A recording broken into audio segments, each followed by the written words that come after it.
इंदौर के महू में प्रदेश लोक सेवा आयोग 2015 के भ्रामक प्रावधानों को हटाकर और MPPASSC के द्वारा मेधावी परीक्षार्थियों को अनारक्षित मेरिट में शामिल कर संशोधित परिणाम जारी किए गए हैं। प्रदेश लोक सेवा आयोग 2015 के भ्रामक प्रावधानों को हटाकर MPPASSC के द्वारा मेधावी परीक्षार्थियों को अनारक्षित मेरिट में शामिल कर संशोधित परिणाम जारी करे। सुप्रीम कोर्ट के द्वारा 2020 का निर्णय इंदिरा साहनी बनाम भारत संघ और RK सब्बरवाल बनाम पंजाब सरकार मामले में दिए गए। निर्णय 21 दिसंबर 2020 को राज्य के 2019 के घोषित परिणाम में संवैधानिक व्यवस्था का मखौल उड़ाता आरक्षित वर्ग के मुख्य परीक्षा देने से वंचित किया गया था।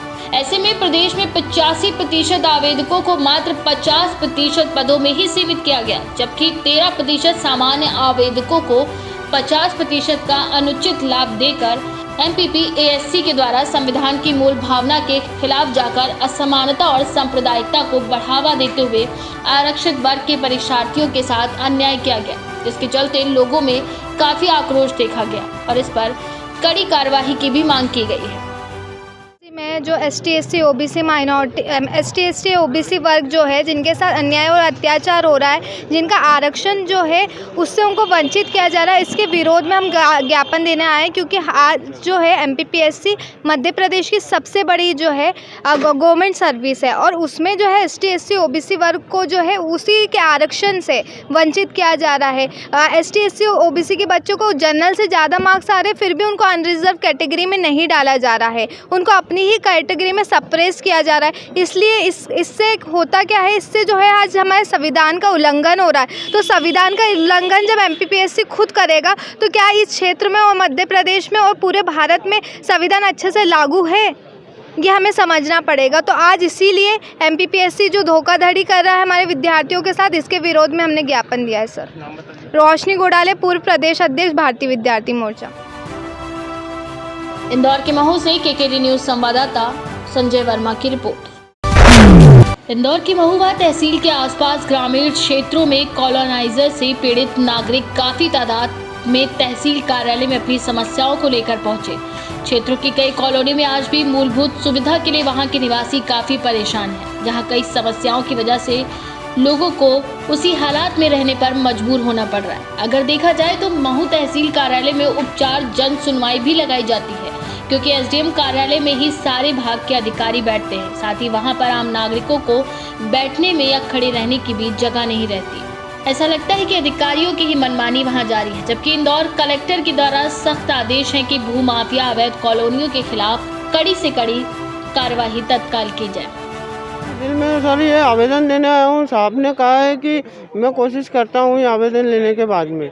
साहब मैं बहुत परेशान हूँ और शिव नारायण भोटला जो है, मैं इनके ऑफिस में जाता हूँ और वो मुझे धमका धमकू के भगा देते हैं। और साहब डेवलपमेंट पेमेंट तो पूरा ले लिया है, रजिस्ट्री भी हो गई है, मगर डेवलपमेंट किन नहीं हो रहा है। उसका कारण सामने वाइन शॉप है और वाइन शॉप के सारे वो दारू पीने वाले लोग वहाँ कॉलोनी में बाटले फोड़ते हैं और गंदगी करते हैं, वहाँ रातों को बैठते हैं और इस तरह की। कितने साल हो गए आपको फ्लैट? ये 2012 में मैंने लिया था किस्तों में और 15 तक किस्त पूरी करने के बाद में अभी तक कोई काम नहीं हुआ है।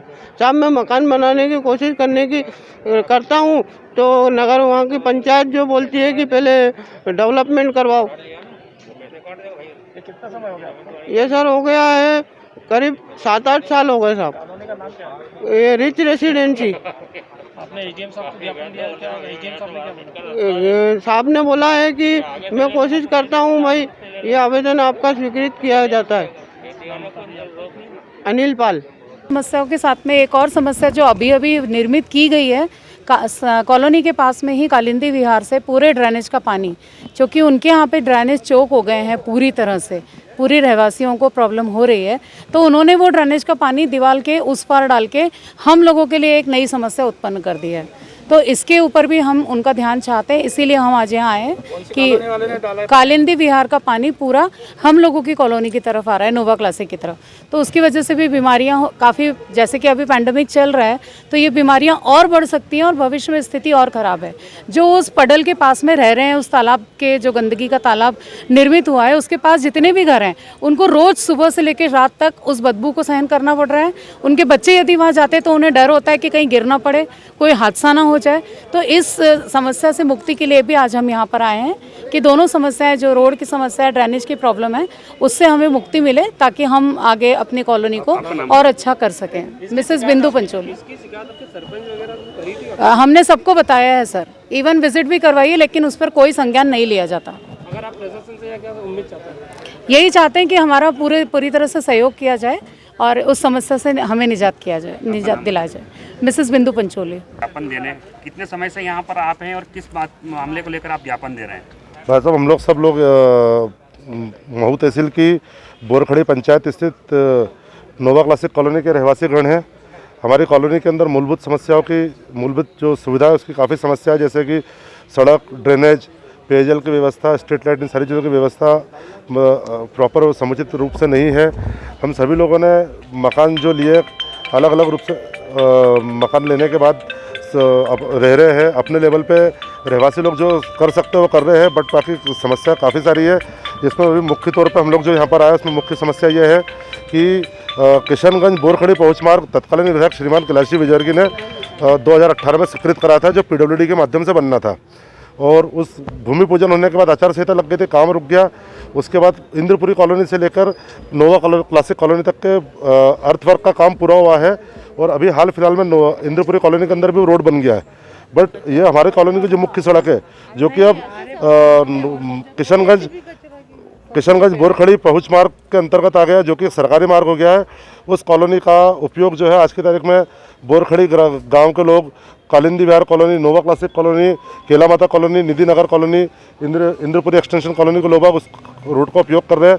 उस पूरे क्षेत्र में काफ़ी सारे मकान निर्माणाधीन होने की वजह से कंस्ट्रक्शन का जो सामान है, रेत, सीमेंट, ईंट, गिट्टी, वो सारी भारी वाहन आ रहे हैं, जिस वजह से हमारा जो रोड है काफ़ी जर्जर अवस्था में हो गया। पूर्व में PHE विभाग द्वारा नल जल योजना के लिए वहाँ पर सड़क के पास में नाली खुदवाई थी और वो नाली खुदी होने की वजह से आप देखेंगे कि इस तरफ से ये रोड के नीचे की सारी मिट्टी कट चुकी है और ये इसके ऊपर से बड़ी बड़ी गाड़ियाँ निकल रही है। ये रोड जगह जगह से टूट रहा है, जिसमें कभी कोई बड़ा हादसा हो सकता है और किसी की जान भी जा सकती है। साथ ही साथ मेरा नाम साहब मनीष राव खुड़े है, मैं नोवा क्लासिक मकान नंबर 104 में रहता हूँ। आप कब से आए हुए हैं यहाँ पर? मैं पिछले 2 साल से इस कॉलोनी में रह रहा हूँ। यहाँ पे अभी ज्ञापन यहाँ पर हम लोग सुबह 11 बजे से सब आके खड़े हुए हैं। तो क्या आपका ज्ञापन अभी क्या हुआ है? अभी साहब SDM साहब आ रहे हैं, उन्हीं का रास्ता देखा जा रहा है। कभी SDM साहब नहीं आते, किसी कारण से आपका ज्ञापन लेते, तो आप आगे क्या कार्रवाई करेंगे? अब जो प्रक्रिया है शासन की, उसके हिसाब से काम करेंगे।